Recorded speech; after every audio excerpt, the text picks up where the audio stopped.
All right, as everybody's still coming in, we will go ahead and kind of get started. We have Lezlie Swink with us today from Swink Social Co. Very excited to see what she's got for us today. I know everyone is going to learn a lot about the beast of social media.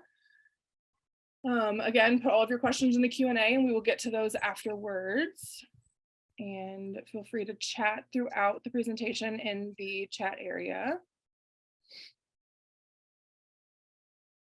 All right, Lezlie, I will let you kind of give, your info and dive in and take it away.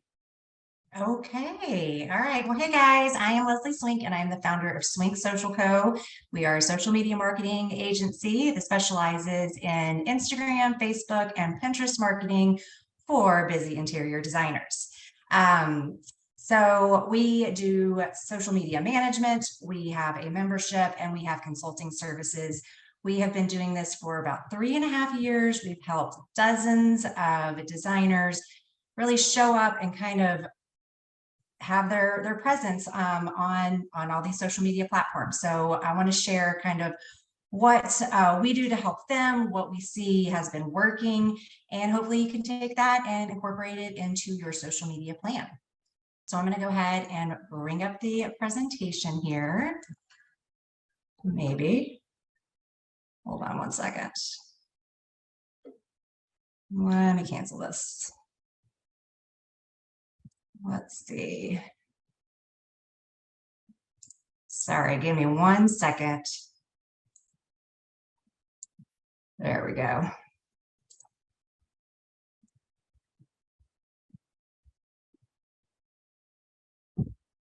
All right. Let me know. Let's see, I want to present. Let me know if everybody can see this. Can you raise your hand and let me know? Okay.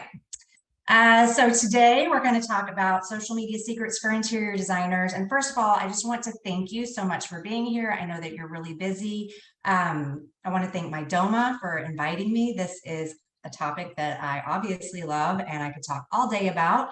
But I've kind of pulled out some of the most important parts since we only have an hour together. So today we're going to be, let's see, I thought I presented that, sorry. Today, we're going to be talking about expectations when it comes to social media. It's really important. What you need to know before you start posting anything. Talking about what we really are trying to achieve with our social media efforts, actually how to achieve it, and then some tools that'll make your life a lot easier. So let's go ahead and get into expectations. So we're going to be talking about followers, we're going to be talking about strategy, time, and then probably one of the most important things is your marketing mindset. But let's start with followers. So there are so many people that really feel that if you have a large following, that means you are guaranteed business success. However, follower count might not be as important as you think it is. I can't tell you how many accounts out there that kind of have that smaller following, they're killing it, right? They are fully booked, they've got leads in their pipeline, and they don't have this huge following. I have also, on the flip side of that, talked to designers who have hundreds of thousands of followers and they are still not getting the clients that they want. So your follower count isn't always the most important factor when it comes to being successful on social media. Now, the only caveat to that is, again, kind of what is your goal? So if your goal is to partner with some of these bigger brands, they are looking for, designers that have kind of that big following because they want to obviously leverage that audience. If you're looking to get published, especially with like an online publication, again, that's one of the things that they're going to look at. But just know that I also know of plenty of smaller accounts that have been featured. So that's not like an end all be all to get published. And also there are so many factors that go into account growth. So you've got to look at your posting frequency, how often are you posting, how consistent are you, what is the quality of your content, and then also how much engagement how much are you active on these social media platforms, because those all play a critical role and your account growth. The other thing that I want to talk about is, everybody also thinks too, like, I just need to go viral. I just need this one post and, it's going to be great. It's going to explode my account. And we've all seen the post where it's like, oh, I got 20,000 followers in 30 days by doing X. Well, sure, that's nice, but we also don't know what goes on behind the scenes for that. Also, it is really good to see your content doing well. I've had content that's performed very well, but also at the end of the day, I'm like, how much did that move me closer to my goal? Sometimes it doesn't. And sometimes you might be looking at it thinking, that's what happened, because, we're dealing with algorithms and we don't always have control over it. So yeah, going viral is not necessarily, again, guaranteed social media success or business success. Also, the other thing with this, the problem is sometimes you're going to pick up followers that aren't going to interact with your content at all. And then it really can actually hurt your engagement. So just be aware. Yes, it's nice whenever you have content that performs well, but you don't have to have that viral content to find success on social media. The other thing, it's going to take time. Like, it just really takes time, even with an aggressive strategy. If you talk to any of these designers that have been out there that have these larger accounts, it did not happen overnight for them. Some of them, yeah, sure. There's always those, success stories, but for the most part, people have been growing their accounts for years. So just know that it's not normal for it to happen overnight. It's definitely a marathon. It's not a sprint. So get you some comfy shoes, because we're going to be jogging for a while. And then also, you get what you put in. So when you make it a priority and you really give it the time and attention, you will see the payoff from it. Okay, so now let's talk about this one. This one is really important because your mindset is everything. Social media can be a negative space if you let it. There's so much comparison. Everybody talks about imposter syndrome. Don't compare yourself to anyone else. There is a quote out there. I don't know whose quote it is, but I love it. And it's, don't measure your success using someone else's ruler. Again, we don't know what goes on behind the scenes. You need to just focus on you. The only person you need to focus, the only comparison is, what did you do in the past and how are you performing now? That's the only person you're comparing yourself to. The other thing is a shift in the thought of, what am I going to post today? And really putting it more on your audience. What does your audience enjoy? What can you post that will entertain your audience? What do they need to know? How can I show up to serve my audience today? So really, that's taking the pressure off of you, because now it's focused on your audience. And then also, this is one I hear a lot. I hate social media, or social media is such a chore. And yeah, it can be. But if you walk into it with that kind of mindset, it's going to show up in your content. Your content's not going to have the oomph that it's going to need to really attract people. And your audience they kind of get that. So you really have to start looking at this as an opportunity instead of a chore. It's an opportunity for you to come to a place to show people what you're doing, to tell your story, and to make those connections. So it's all about your mindset going into it. All right, so a couple of things that you need to know before you post, and this is what we like to call our marketing foundation, and it's super, super, super important to us. If it doesn't matter who we're working with, on any platform, these are questions that have to be answered before we can actually put a content plan into place. So the things that we look at are goals. We're looking at who we're trying to attract, and then also what we call content pillars. And these are things that set you apart from other designers. So let's kind of take a look at these goals. So you really have to have these goals to it gives you direction. You also have to be very realistic about setting your goals. If somebody comes to me and they're like, I don't know, 1,500 followers, and they're like, well, you know, in 3 months, I really want to be at 10,000 followers. I'm going to tell them I'm not your social media manager or your strategist, because that is really going to be very, not to say that you can't obtain it, but I don't want to tell you that I can get that for you. So be realistic about the goals that you set, and then determine how you're going to measure them. So I can tell you, whenever we sit down with a client, we ask them, like, what are your top 3 business goals? And then we look at those goals, and then we ask the question, okay, what action needs to happen in order to reach that goal? And then we break that down even further, and we say, okay, how can we use social media to facilitate that action? And then we actually put our metrics in place. So if somebody is wanting to, let's say they're wanting to increase their brand awareness. Well, in order to increase their brand awareness, we've got to get in front of more people. I mean, it sounds pretty simplistic, but yes, we've got to get in front of more people. So then our social media tactics are going to be all about how do we increase visibility on the platform. And this could be potential collaborations. This is maybe revisiting our hashtag strategy. This could be maybe doing some more reels if you're trying to get in front of a new audience. And so then we'll go back and we will put those metrics in place. So obviously we're going to look at reach, you know, if they have a specific location of where they're trying to reach these people, we'll look at the audience, you know, where we're reaching. So it kind of just depends on what that goal is. So once we have the goal, this is where we kind of get into, okay, who are we trying to attract here? So we have to get really clear on who your target market is. And then we go even deeper by creating an ideal client avatar. And this is really important because you want to know intimately the type of person that you want to attract and that you want to work with. And so we always tell people this is one person, and you can model your ideal client avatar off of like a phenomenal client that you had that you would love to work with again, or it could be a made up person. But it's really important to be very clear about who that person is.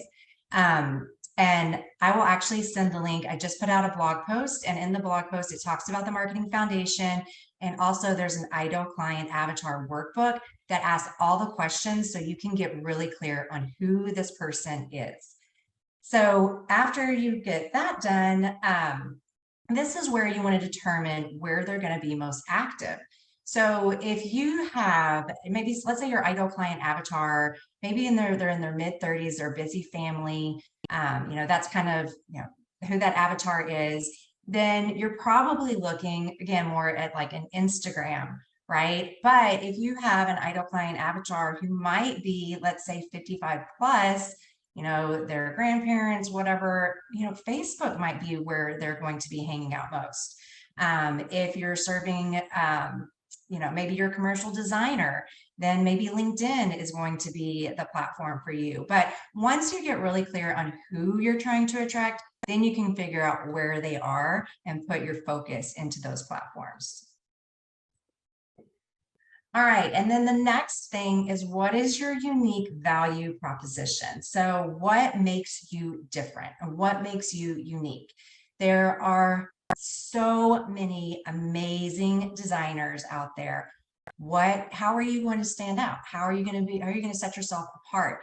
And this could be, maybe it's the style that, maybe you're really great at a particular style. Maybe it is, maybe again, the commercial, maybe that's what you focus on. Maybe you're the go-to person if there's a historical home and, your forte is really updating that.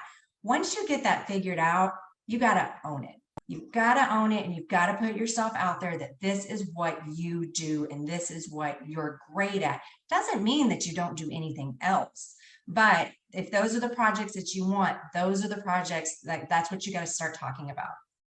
The worst thing that you could possibly do is just kind of be like everyone else. You have got to do something different and unique to stand out in such a crowded digital space. Okay, so now that we have that marketing foundation, let's talk about kind of what we're really trying to accomplish here, right? So we have leads, building your network, and your community.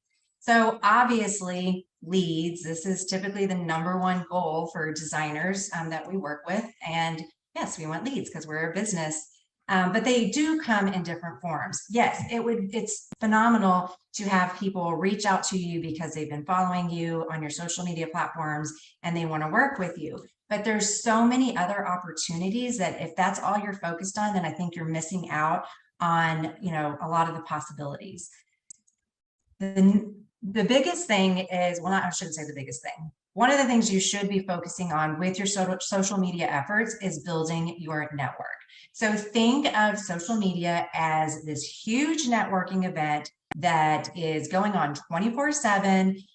You can show up in your pajamas on your couch with a glass of wine or a hot cup of tea, whatever you prefer, and start networking and building those relationships.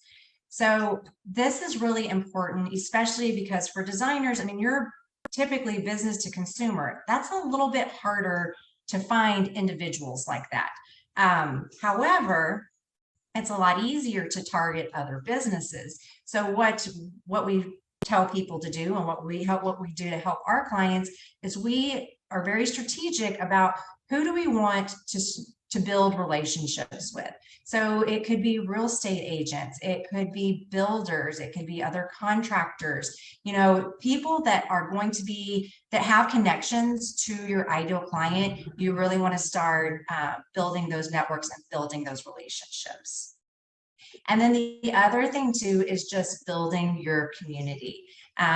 So when you do this, you're basically, you have these loyal fans that will help sell your services. I can tell you this is how my entire business was created. And it was by community. It was by engaging with the people who commented on my content. It was by finding people and just really building those relationships, encouraging people, just again, forming relationships. You have to nurture that community, those people that are coming in and commenting and being very active in that community. So that way, when somebody, they might not be your ideal client, and that's totally okay, but they might know your ideal client, and you want to be top of mind so that they can refer you. Okay, so now that we've talked about what you need to do before, we've talked about what we're really trying to accomplish, let's talk about how we're going to achieve it. And this is where we're going to spend quite a bit of time. So we're going to look at content because it all starts with that, right? We've got to have that content to even show up. Then we need to talk about visibility. We've created this amazing content. What are some strategies that we can use to get it in front of the right people? We're going to talk about consistency because that's a really big one. The more consistent you are, just the better thing. It's just going to work out better for you. And then also engagement. So let's go ahead and look at content because, like I said, this is probably where we're going to spend a bulk of our time. And we have four to five types of content that we share. And the reason that we do this is because we want this well-rounded brand. We don't want to come off flat. And the best way to explain this is think about your best friend. Okay, I'm going to use my sister as an example because she's my best friend. But like for value, okay, this is how this value is going to help establish authority. If I have a question about sourdough bread, about face products, about really any fashion, I'm going to go to her. Because number one, I know that she knows these things and I trust her opinion on these matters. So she has already established that authority with me, that's my go-to person for those things. Then promotional, what do you do? Well, over my conversations with her, I know all about her job. I know what she's doing. I know what's going on. She's sharing things with me. That's what you're doing with your promotional content. Okay, you're sharing what's going on, you're telling your story, you're sharing your journey. Then also the personal brand. Through your conversations, like who your best friend is, right? You know those little details about them that make you feel very connected with them. Again, when you're sharing this personal brand content, that's what you're doing. You're making those personal connections. And then we have funny or inspire and funny. And I kind of call these the sprinkle on top. We don't use these just a ton, but we do interject them because it does make you more relatable and it makes you more memorable. All right, so let's go ahead. We're going to take a look at some examples. So these are some examples of content ideas, like if you needed some value content. And so what you're going to see is talking about trends, and there's going to be tips, and you can change any of these things out. So like instead of kitchen bath, it could be, you know, whatever trends.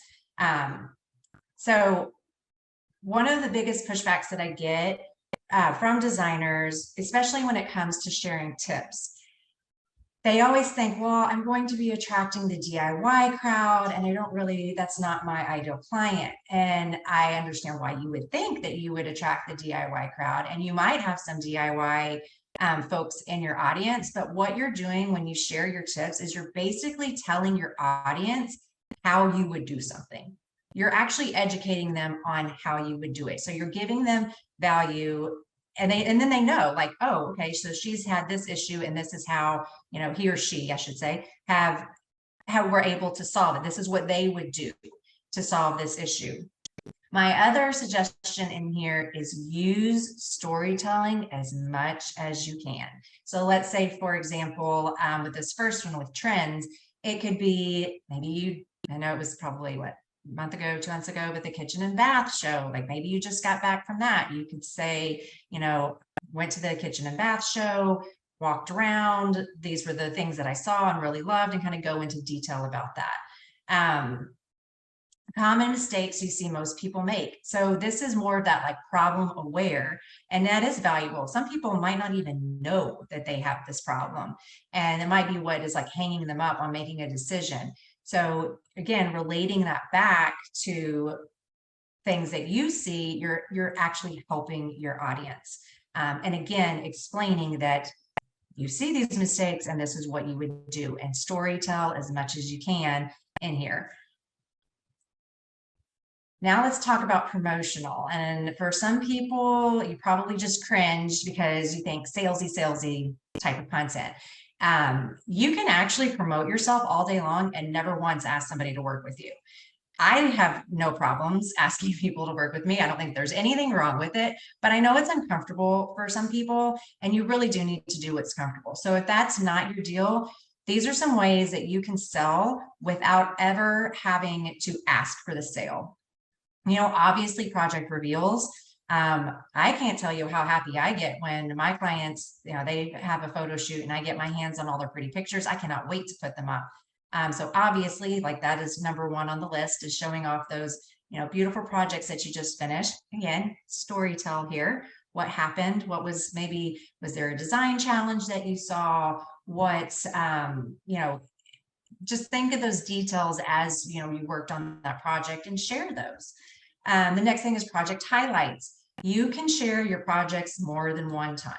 You know, with interior design, you're not cranking out projects every week. These projects are taking months, if not years, to complete, and you have to have content to fill in those gaps. And there's absolutely nothing wrong with highlighting a project multiple times.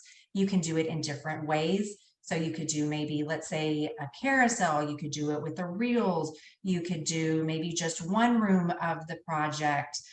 Even just focusing on one feature in one of the rooms of the project.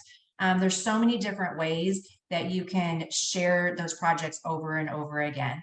And also, you're going to have new people in your audience that have never seen, maybe you shared it, I don't know, 3-4 months ago. Chances are they're not scrolling down, and they're not going to see it. And if somebody saw it, they're probably okay seeing it again, especially if you can present it in a different way.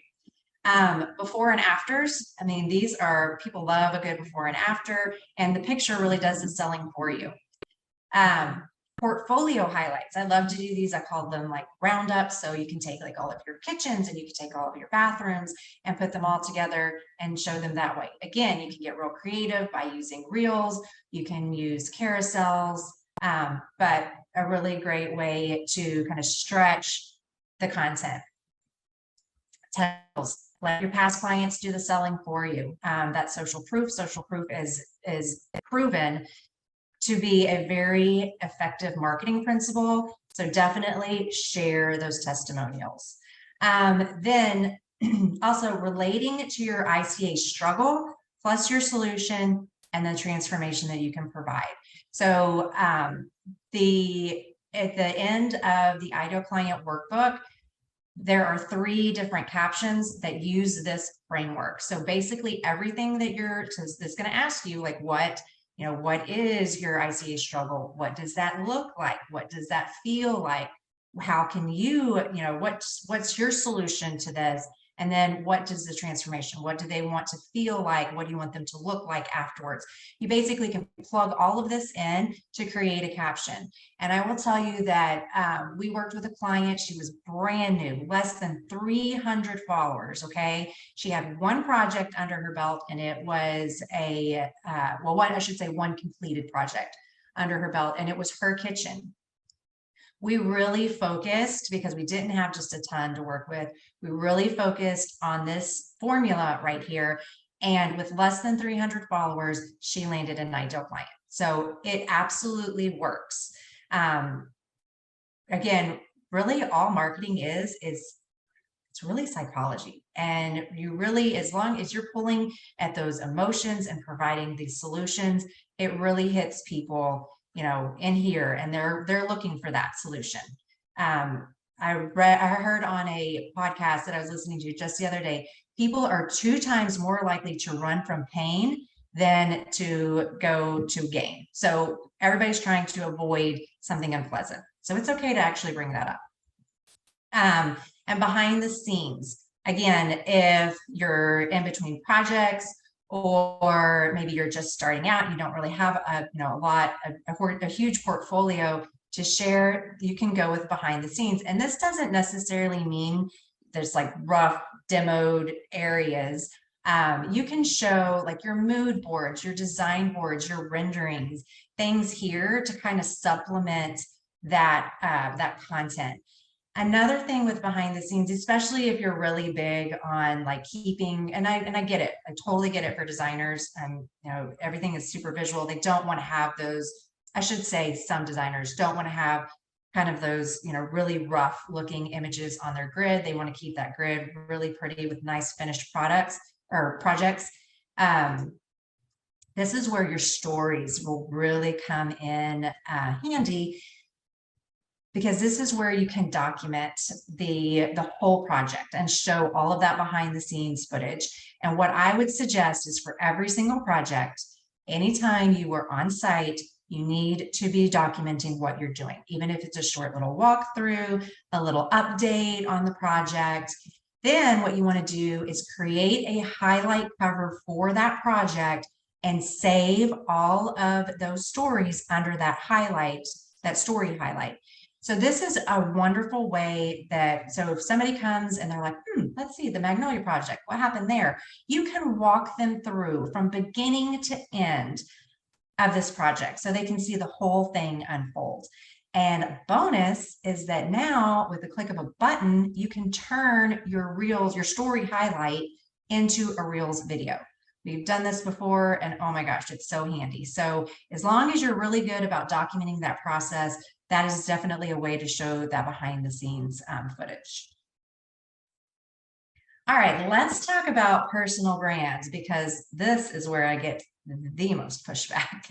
And I want to just clarify that when we talk about personal content, I am not asking you to, share your entire life story on social media. That's not what this means by any means, but it is about being genuine, real, authentic, and opening up. People are on social media because they want to connect with people. They don't necessarily want to connect with brands. So this is how we can really put that human touch into the online space. And again, you don't have to share your life story. Look, I have young adult, teenage children. The last thing they want is mama posting about them on her social media. So I keep my family pretty much out. I'll post maybe every once in a while about them, but not very often. But what you can do is relate your personal experiences to your to your industry, to your job. So, your story, why did you become a designer? What did you do before you were a designer? What led you to design? What is your favorite thing about being a designer? Sharing your favorites. And this can be, books, things that you like to cook, trips, play, things that it all really any favorite that you feel comfortable sharing. You can share here. Sharing your mission and your vision. What is your goal? What are you trying to accomplish? You can share trends that you love and tell your audience why you love them. If you have a team, this is a great opportunity to highlight those people that are on your team. You can talk about, struggles that you or your team have faced and obviously how you overcome them. So we want to make sure that there's always that solution at the end. And then also those personal and business updates, like where are you? Like usually I can tell you that if I look at my account and I look at the accounts of all my clients, this is going to be the most interactive content across the board. People are very interested in connecting, and this is how those connections are really made. So I definitely encourage you to open up and start sharing a little bit more about yourself. All right, it's time for the sprinkles. All right, we're going to talk about inspirational and funny. So when I think about inspirational, I think about, something that's uplifting, something that's engaging, something that's entertaining. And that kind of falls with the funny too. But this is a type of content that really makes your whole account, very relatable and just fun. It's just fun. So something that inspires you. So a lot of times what we'll do with our clients is ask them like, hey, check your camera roll, send us a picture of the latest thing that you took that inspired you. So this could be somewhere that they went. It could be, maybe it's a person, maybe it's, a rock that they saw on the beach, something like that. But we always try to tie that back into how that inspired them as a designer. Which doesn't always have to be that way. If you want to be more personal on your account, you can always do that too. Design quotes work really well. Share a reminder that your ICA or client needs to hear. So let them know, like, hey, guess what? Newsflash, like your house is not going to look magazine, perfect every second of the day. Like we all live in our homes, probably have families. So what you see here, this was styled.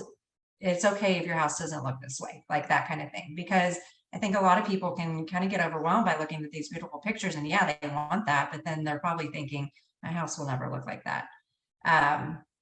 Relatable stories, those work very well. Funny moments, that works very well. And then I put in a couple of like friends don't let friends buy word art or something like that, something that you see that you're like, oh no. And then they say nothing is more important. Family, obviously they have never heard of, or, and I can't really think of one off the top of my head. But something like that, like, again, it's just kind of being playful, having fun. That way it's not too serious. Yeah, it's just a place where people would know that they're going to see some really cool designs. They're going to get to know the designer and they're going to have fun doing it. So those are the types of content.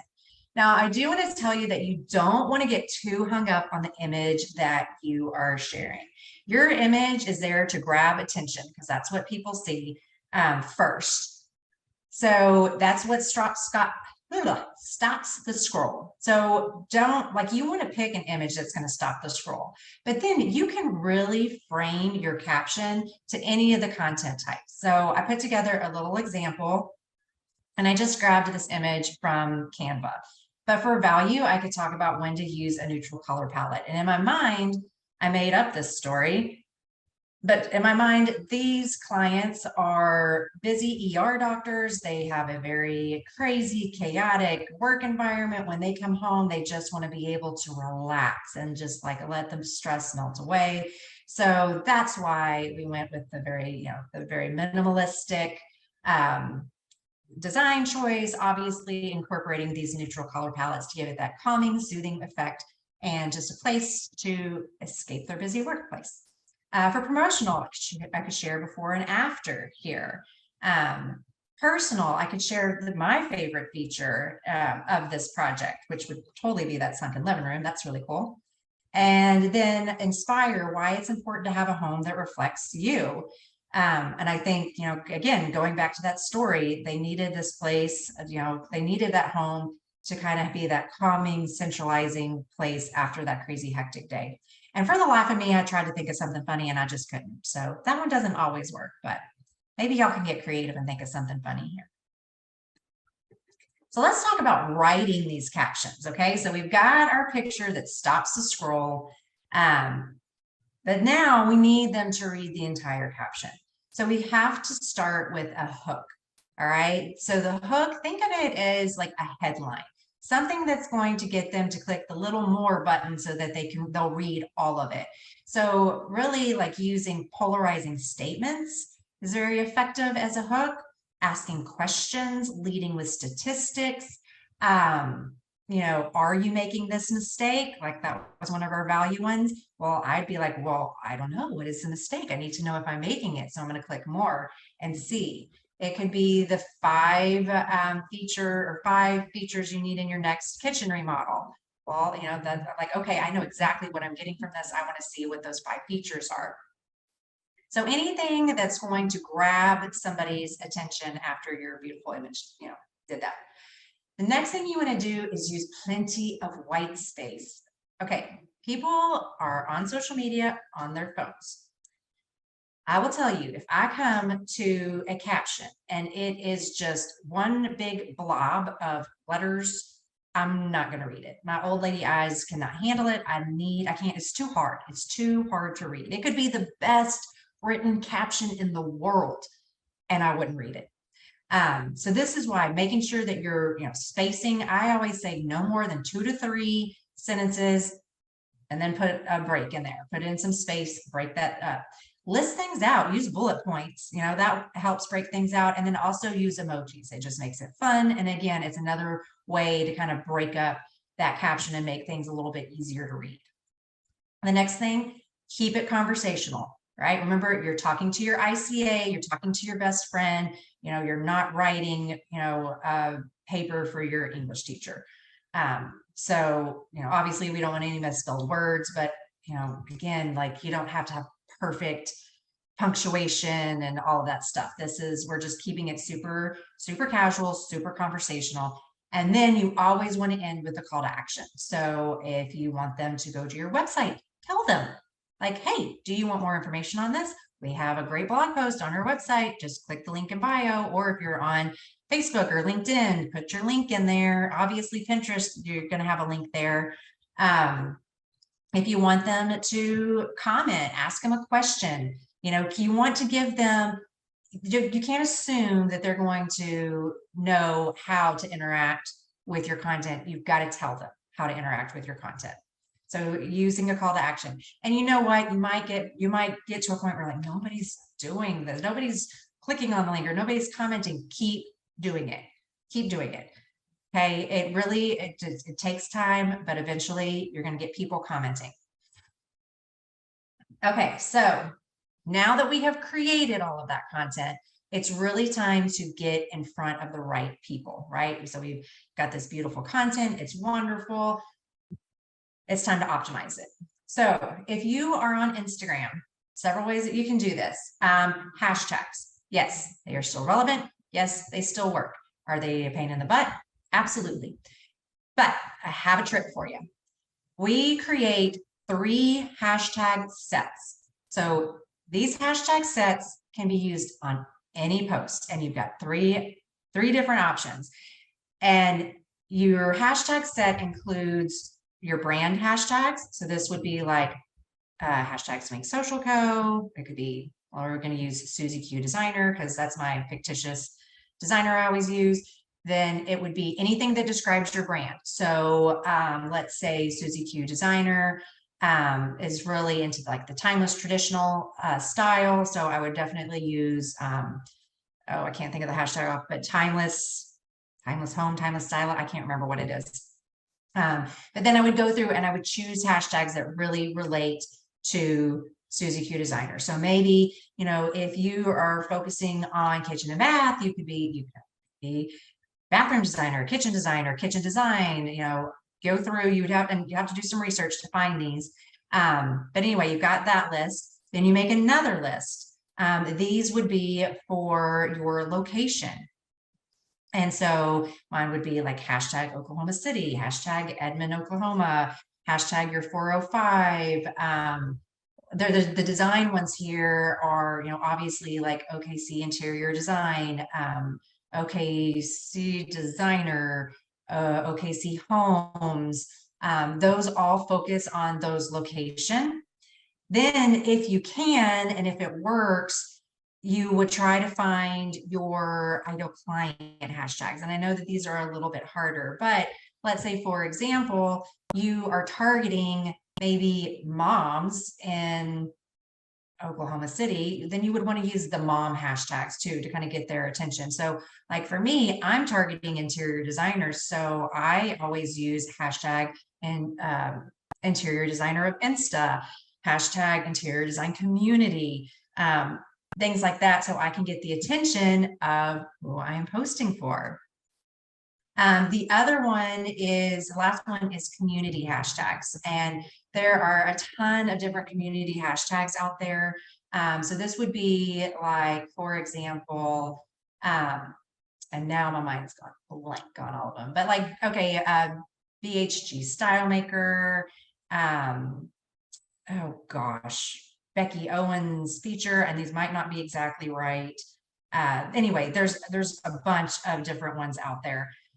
You would go and just kind of choose some of those. You want to look at them and make sure that what's being added to this hashtag, like if you look up the hashtag, look at all of the pictures, make sure that yours is going to fit with this style, because it might not, and then it would probably just stick out like a sore thumb. So you don't want that. But yeah, you would do your community hashtags. And then basically what you do after you've done all your research, you just pull some of your brand, some from each category, and create one hashtag set. And you do that 3 different times using different combinations. And then whenever it's time to add hashtags, you just take one of those sets, put that in, and then you just put in like a few hashtags that relate specifically to the post. So if you're posting a kitchen, you just pull some kitchen hashtags. I have a resource that I'll share with you at the end of this that will help you a lot with hashtags. Geotags. Okay, geotags are just a fancy way of saying add your location. But yeah, that's pretty much it. A little tip on this. So again, I'm using my location, but in Oklahoma City, you want to get as specific as possible. So here in Oklahoma City, kind of like our fancy schmancy neighborhoods would be Nichols Hills. It would be Gaillardia. So what I would suggest doing is use that very, very specific location, especially if they are in these very desirable, maybe up and coming neighborhoods, because again, there's this psychology thing that people see this location and they're like, oh, okay, so she does work in Nichols Hills. Well, if she does work in Nichols Hills, then I definitely want, her to come work and, be my designer. So use that psychology to your advantage. This is a tagging other accounts. And I know that there are a lot of opinions out there about this. So when I say like tagging other accounts, I'm talking about really the big one are brands, but brands, vendors, builders, contractors, things like that. I know some people are adamantly against it and other people are fine with it. And again, this is totally a personal preference thing. If you don't want to tag other accounts, don't do it. But here's my take on it, especially with brands. Just because you share the brand does not mean that somebody is going to be able to go get that exact whatever, a couch or a chair or whatever, and put it in their house and have their home look like what you designed. Like, you bring that special touch, because we all know that it's way more than just what sofa you put in there or what paint color you use or any of that. And I know a lot of people are against that because they're like, well, what would stop them from just going and getting that and doing it themselves? Well, number one, it's not going to look like what you could do. And number two, if that's the type of person that's going to do it, they were never your ideal client in the first place. So you never would have gotten their business. So, and I'm going to tell you a little story of why it is important, because these brands love user-generated content, and all that is your content. That they didn't have to create it. They didn't have to do anything except ask for your permission to share it. So we had a client who did an amazing living room design. And, you know, you better believe we tagged anybody and everybody that we could, and it got picked up by the big brand. Big brand reposted it. Somebody saw it, reached out, started as a lead, and became a client. So you want to leverage other people's audiences, and that is one wonderful way to do it, is by tagging those other accounts. Obviously, like, they need to be relevant to the post. Like, don't just spam people, because that's a no-no. But as long as, like, if you're okay sharing that, it's a great opportunity to get in front of more people. Okay, so that's for Instagram. Now for Facebook, your Facebook groups, these are just gold mines if you find the right Facebook group. People in these groups are going there to get recommendations. That's where I'm for just for research purposes, just in the groups that I'm in locally, I searched interior design and just went to see like how many people were posting about it. And I'm in Oklahoma City, it's not very big. And there were tons and tons of posts of people asking, hey, I've got a kitchen that I want, I need to remodel. Anybody have any suggestions for a designer? So finding the right Facebook groups and being active in those Facebook groups is a great way to pick up, new clients. Don't neglect your Facebook page. And I always say this because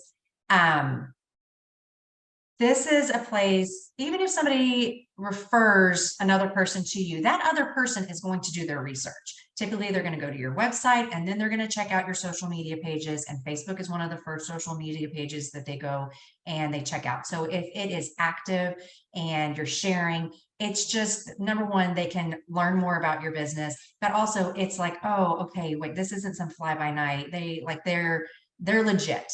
Like, they're doing this, they've got all of these projects. It just really helps legitimize your business. So don't forget that. And I'll share in a minute, but it's so easy. If you're creating for Instagram or really for Facebook, you can cross post all over the place. And I'll share about that here in a minute.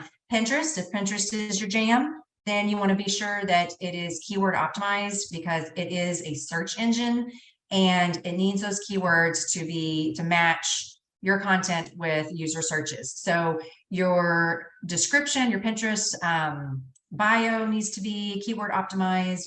Your boards need to be keyword optimized. Your titles, your pin descriptions, even the text on your graphics, if you do that, need to be keyword optimized. So that is the best way to really get visible on Pinterest.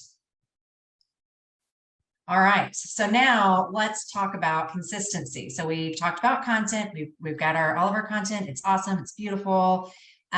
We've talked about some strategies for getting it in front of the right people, but we've got to keep doing it, right? Because it's this hamster wheel of social media. And so there's a couple of ways that you can stay very consistent. And that's posting, like how often are you posting, batch creating, and repurposing. So when it comes to posting frequency, there is no magic number here. I will tell you that what we do is between 3 and 4 posts per week. And some of those are just like regular posts, some of those are reels. But that's a pretty good number, for just being active on, let's say, Instagram or Facebook, LinkedIn, whatever platform you choose. If you are really wanting to grow, and that is like a big goal of yours, then you do need to have a little bit more of an aggressive strategy where you might be looking at 5 to 7 posts a week. But if you're just wanting to be like, I just want to be active on here, again, work that network, find my community, 3 to 4 is plenty. The biggest thing is choosing how many posts you can realistically do in a week and sticking to that. So you don't have to post every day. And then also the biggest thing here it's always quality over quantity. You could put out 5 posts a day, but if they're not very good, it is not going to do anything but waste your time. It's a better use of time to focus on less content that is high quality than just a bunch of posts just for the sake of it. So choose your number and stick with it. The next thing is to batch create your content. And all this really means is that when you sit down and you create all your content at one time. So let's say, for example, you decide I'm going to post on Monday, Wednesday, Friday. Instead of creating a post on Monday, post it. And then on Wednesday, create a post, post it. And then on Friday, create a post and post it. You are going to say, okay, on Monday, I am going to dedicate an hour from 9 to 10. I'm going to turn everything off. And this is what I'm going to do. I'm going to create all my content and I'm going to schedule it for the week. If you're creating as you go, it's so easy for something to happen. It's like a client emergency. And then your social media posts never happen. You have to prioritize it by making that, by setting that time and actually sitting down and doing it. And then also schedule those posts. So you're not having to be like in the moment, like, oh, it's Wednesday and I have all these things. It's like crazy day, but I've still got to get this post out. Just schedule it. Okay. Batch creating is definitely a huge time saver. All right. So let's talk about repurposing. Again, this hamster wheel, we do not have to create unique content every single time. Use what you already have. And especially if it has performed well in the past, it is a good indication that it will perform well in the future. So some of the things that you can do to repurpose, maybe if you have a blog post, just pull some little snippets from your blog post and create social media posts from that one blog. You could take a carousel, turn it into a reels, or vice versa. If you have a reels, take those images, put it into a carousel. Check your insights and reshare top performing posts. So let's say you're like, oh, I really want to get some more engagement going on my account. I'll go onto your insights, look at the past year, change the metric to post interactions, because that totals up everything. It totals up likes, comments, saves, shares, and look and see what comes up at the top. Then analyze it. Like, okay, what is it? Is it, is it maybe a personal post? Is it maybe there was one project that did so well? Those are good indications. Just freshen up the caption a little bit and you're totally good. I mean, I'm not going to lie. I've taken straight up captions, changed a word or two, put a different graphic with it, and called it a day because I was busy. Also, it's a great way to ensure that your messaging is consistent. Okay. Because you want to remember that messaging should always be super clear. And if you're repurposing, it's going to be. And if you go back and you look at some of these really big accounts, 100% they're repurposing and not changing anything. So you can do it too. All right. Engagement. They call it social media for a reason. We have gotten to a point with social media that you cannot rely on your content alone to build your account. You have to be part of the conversation. You have to respond to all the comments on your posts. Think about if you were to walk into a room and somebody were to say something to you, you wouldn't ignore them. Think of it as the same way. Like you need to respond to all of those comments. Respond to your DMs. These direct messages, this is where true relationships are built. So get in those DMs, start having those conversations, start building those relationships. Again, going to other people's content, going to their accounts and leaving genuine comments on their posts, showing them some love. This is a really good one. So finding a hashtag that your ICA is following and then engaging with those posts. So if you have somebody in your audience that they're like, yeah, this is definitely like my ICA, you can go to their account, go to see who they're following and see, you can actually see what hashtags they're following. And then if you just pull that up, you can see all the different, posts that have used that hashtag. And so you can start kind of figuring out like, oh, okay, then if this ICA, who is actually a real person, is engaging with these hashtags, then probably other people like her or him are, and you want to start, it's a visibility strategy by engaging with those other accounts. And then one of the things that we do too, especially to build that network, is we create nurture lists. And so these are going to be lists of people that we have identified that are likely to have access to our ICA, and we want to build those relationships with them so that if they are ever in a situation where they're with our ICA and they have an opportunity to refer you, they do. So again, this is going to kind of just depend. This is going to vary from designer to designer, but realtors are phenomenal people to kind of network with. Again, builders, contractors, even mortgage lenders, as crazy as that is. But if you think about, you have to really kind of put yourself in your client's shoes and like what life events are going on around that time. Maybe they just bought a house, or maybe they looked at possibly buying a house, but in this market, nobody's really wanting to do that these days. So maybe we'll stay where we are. And so again, that kind of psychology thing, think about where your client is, and then kind of working backwards to connect with people who would have that kind of access. All right, let's talk about favorite tools. Okay, so the hashtags I was telling you about, the interior design hashtag bank, this one I use every single time I post content for clients. It's a growing list. I'm constantly adding to it. When I find the hashtags that I like, I add to it and I make it available to anybody.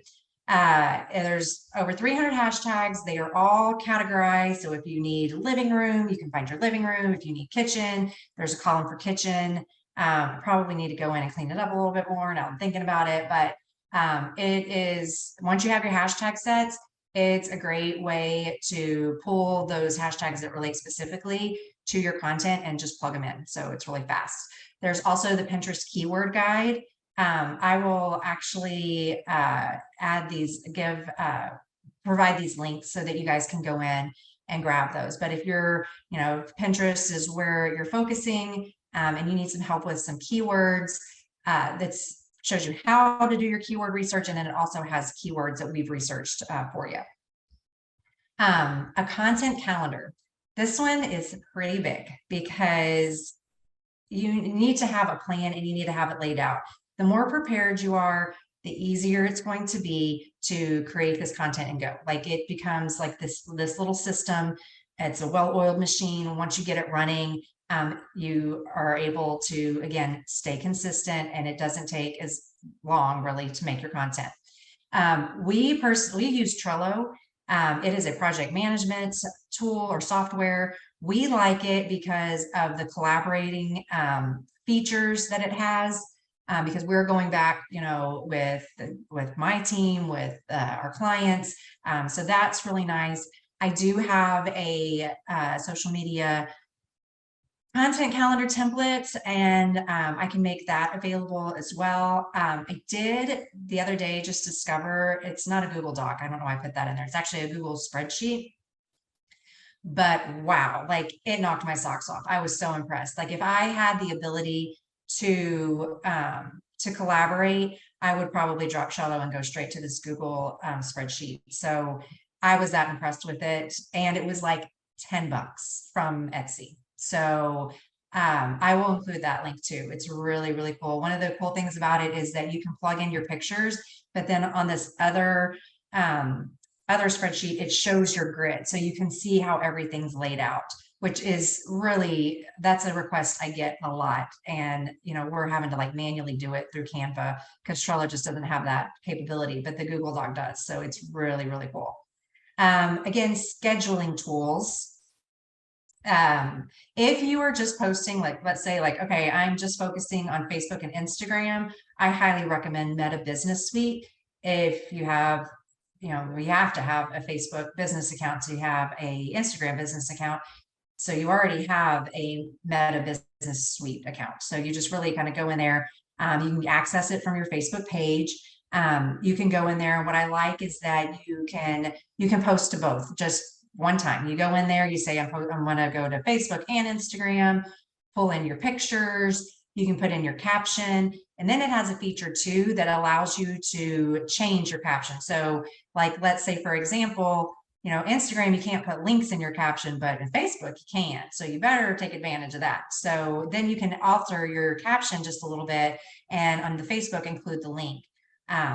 So very cool there. If you are interested in cross-posting to multiple, so if you want to do Instagram, Facebook, Pinterest, LinkedIn, Google My Business, there's probably more that I'm forgetting. Metricool is a really, really robust, easy to use scheduling tool. It's one that we use internally, especially if we're posting to a bunch of different platforms. Really, really cool. But I will provide links and make sure that that gets to you guys.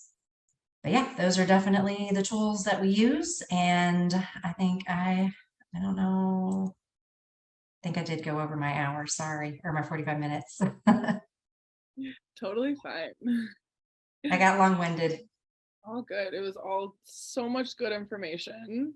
Oh, thanks. I know I just got a lot of useful tips. So we do have some questions. Okay. It looks like, okay, so we have, you give an example of lots of followers versus less followers. How many is considered normal?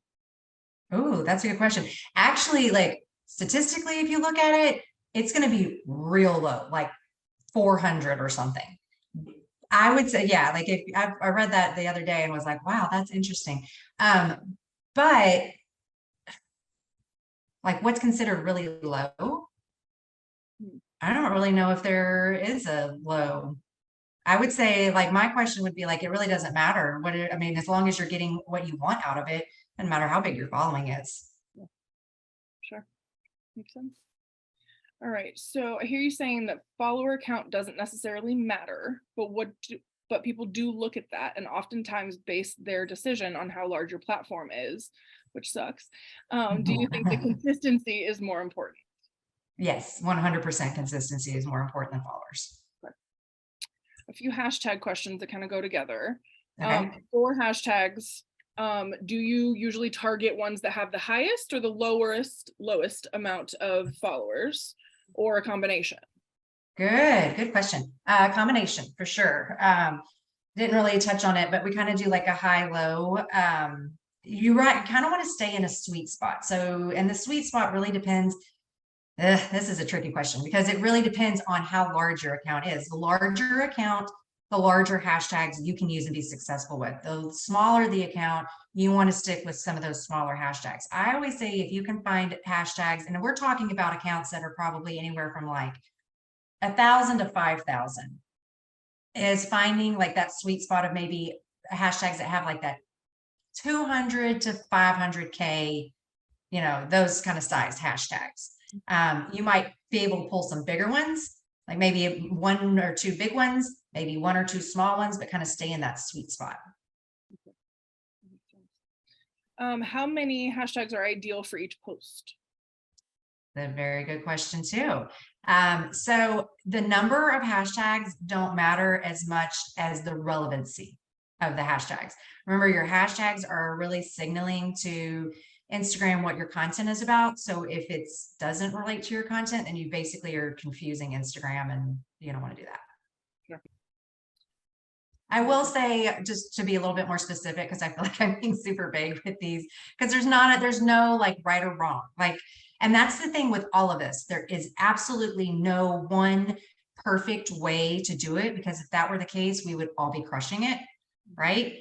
But so it's different for everybody. We usually keep ours between anywhere from like 12 to 20. Okay. That works pretty good for us. All right. Makes sense. Okay, so how do you promote yourself when you're just starting out and don't have any projects or portfolio pieces? Are renderings okay? Yep, absolutely. They're okay. Yeah, they're good. And I would say at that point, that's where you really want to focus on, like, you might not have the stories to go with it, but focus on like the ideal client. What is that pain point? And then, remember, people are either running from a problem or they're running toward running towards a possibility. Paint the picture. Paint the picture. What does it look like if you are not having to deal with this struggle? what does it look like, if you're living in this world where somebody's dreaming of being. So focus on that. Focus a lot on your ICA. Okay. All right. And we are pushing, it's 2:06. We're going to do just a couple more and then we're going to close up, you guys. But anything that we don't get to, we'll try to maybe answer in the recording email. So then you guys can have, a list of all of these because there are some really good meaty questions. Okay, so should I put my logo on my photos for IG that may possibly be shared by other accounts? What I would do, no, I probably would not put your logo on there, but you can tag yourself. That's what we do a lot of times. So that way, if it does get shared, well, I don't know, because we can, there's what we use to share that won't show up, but you just kind of have to trust the fact that people are going to give you credit. Some people might not, but you just kind of go out there and assume that people are doing the right thing. Yeah. And if somebody, does steal your work a little bit, you can address it, with that person and yes, case by case basis. Okay, so Instagram, how do I handle the person who starts following my page? Do we always refollow? And how do we handle if that person starts DMing us for non-business purposes? No, you do not have to, you don't have to follow everybody that follows you. I mean, you really just have to ask yourself, am I going to be interested in this person's content? And then as far as DMing about non-business stuff, I mean, I don't know, I probably need a little bit of context, but I would just say, again, the goal here is to build a relationship. So, and sometimes those relationships are built that might not have anything to do about interior design. Mm-hmm. Yep. Okay, 2 more. All right. When considering hiring a social media marketing firm, what should we be looking for and asking? Oh, good question. Good question. Well, I would definitely make sure that they have worked with people in your niche. So you want to make sure that they've got some industry experience with that. You also want to just ask them, ask them for some success stories. What have they done, and also what can they guarantee? And if they try to guarantee anything, run. We can't guarantee anything. We really can't. I wish I could tell you that we can guarantee, but we can't. Yep. Okay, and one more, how do we contact you? So I am putting Leslie's IG handle in the chat right now. So you guys can all go follow and see everything that she's got. And then her info is up here, and we will include some links and this info in the email that we send you with the recording as well. So then you guys can have all of those resources and recommendations and also a direct line to her. Yeah. All right. And I would really, if I would love to know, if you have a chance, email me and tell me what was your biggest takeaway and then what you would like to know more of. I would love to know that. Yeah. Feedback is always helpful. All right. Well, thank you all so much for coming today. I hope that this was as helpful to you guys as it was to me, and we will see you next time. Have a great day, everyone.